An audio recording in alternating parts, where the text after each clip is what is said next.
Donc nous allons voir dans cette rubrique les challenges du CDO, notamment vis-à-vis de la nouvelle CNIL européenne qui rentre en pratique au mois d'avril 2018, c'est-à-dire très bientôt. Mais regardons la thématique, comment maintenir la confiance. Donc voilà, la CNIL française a réussi à faire valoir son mode de fonctionnement au niveau européen. Et donc c'est passé dans une directive qui rentre en application très bientôt. Et vous voyez les 6 grands pans de l'activité de cette directive à droite. Des données à emporter, donc je peux faire un opt-out et récupérer mes données. Plus de transparence sur les traitements, protection des mineurs, le guichet unique, donc je m'adresse à un seul endroit dans l'entreprise pour savoir ce qu'on a fait de mes données. Des sanctions renforcées, avec une pénalité pouvant aller jusqu'à 4% du chiffre d'affaires, et la consécration du droit à l'oubli, donc demander à une entreprise d'effacer toutes ses données.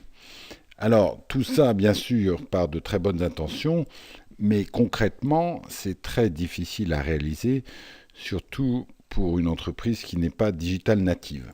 C'est-à-dire que cette directive, c'est un peu l'enfer pavé de bien bonnes intentions. La bonne intention, c'était de dire on va arrêter le GAFA dans son hégémonie, on va protéger les boîtes européennes. Et le résultat, ça va être exactement le contraire, à savoir que pour une boîte digitale native comme Google ou Facebook, ils lisent cette directive, ils comprennent parfaitement et ils voient ce qu'ils doivent faire pour être compliant. Vous parlez de ça à une boîte du CAC 40, le DG il s'adresse à son DSI, il dit « Cher ami, j'imagine qu'il n'y a aucun problème, vous allez nous faire ça, c'est le bon sens ». Et là, le DSI, soit il dit Monsieur le Président, c'est pratiquement impossible à faire, tout mon système d'information est à reconcevoir avec les datas au centre. Moi, les datas, elles sont à cet endroit. Effacer tout ça et vous garantir que je l'ai effacé en un dixième de seconde, c'est complètement dingue, j'y arriverai jamais. Et il faut me donner l'équivalent de 5 ou 10 années de budget informatique pour que je remette tout à plat. Donc là, une chance sur deux de se faire virer. Soit il dit, cher ami, Monsieur le Président, vous avez raison, donnez-moi 5% d'augmentation de budget, je vais y arriver. Donc très difficile d'arriver à ça et in fine, on peut penser qu'à partir de mai 2018, les Facebook et autres Apple iront voir les gens à Bruxelles de la Commission en disant j'ai entendu dire que tel concurrent du click and mortar est pas du tout prêt, allez avec votre gros marton et donnez-lui une grosse pénalité à 4% du chiffre d'affaires.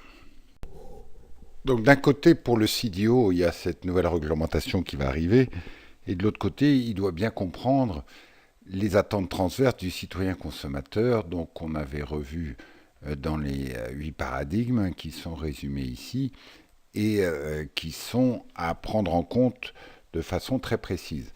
Et surtout dans le débat aujourd'hui, entre d'un côté la vie privée et de l'autre côté la customisation ou l'ego casting du mois, eh ben, il y a un paradoxe, c'est que les gens veulent de plus en plus de customisation et sont prêts à sacrifier leur vie privée pour plus de vanité et plus de services.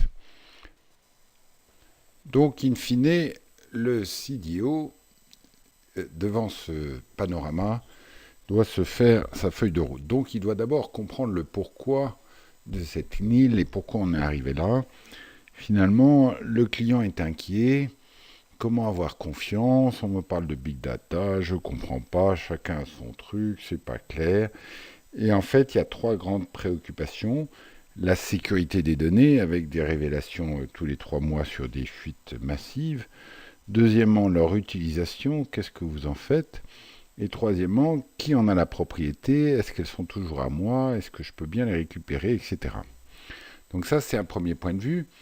Donc la marque, elle se dit que c'est difficile d'expliquer ces 3 notions, qu'il n'y a pas d'absolu en matière de cybersécurité, il n'y a rien d'universel, et donc, dépendant de l'activité, on pourrait être un peu moins brillant sur la sécurité des données et plus sur leur utilisation ou à l'inverse.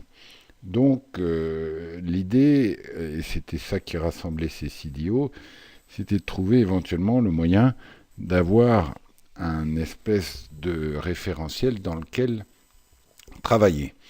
Et donc on pourrait envisager un référentiel comme pour la performance énergétique des appareils électroménagers ou des appartements, où tout le monde s'engage à améliorer sa prestation en termes de sécurité, d'utilisation et de propriété, mais avec libre arbitre à chacun de dire bon bah étant donné que moi je vends des chaussettes, la sécurité c'est peut-être un peu moins important et par rapport à mes concurrents ça me va. Par contre sur la propriété je vais être encore plus exigeant. Et il y aurait une sorte de mode d'évaluation avec des auditeurs qui pourraient venir donner ce rating en termes de qualité et confidentialité des données. Donc à la fin, sur le comment, bah, il faut éduquer sur les 5 flux entre la marque et sa clientèle, que sont l'argent, la matière, la confiance, l'émotion et la connaissance. Donc voilà une belle feuille de route pour un CDO.